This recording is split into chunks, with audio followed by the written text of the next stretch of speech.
બાબરા શહેરની બજારોમાં વહેતા થયા વરસાદી પાણી। બાબરા પંથકમાં સતત બીજા દિવસે મેઘમહેર યથાવત રહી હતી। બાબરા શહેર સાથે ગ્રામ્ય વિસ્તારોમાં વરસાદ પડ્યો હતો।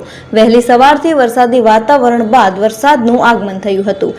બાબરા શહેર ઉપરાંત ગ્રામ્ય વિસ્તારો દરેડ, ખાખરિયા, જાંબરવાળા, ગળકોટડી, કરિયાણા, લુણકી, ઇંગોરાળા ગામોમાં ધોધમાર વરસાદ પડ્યો હતો।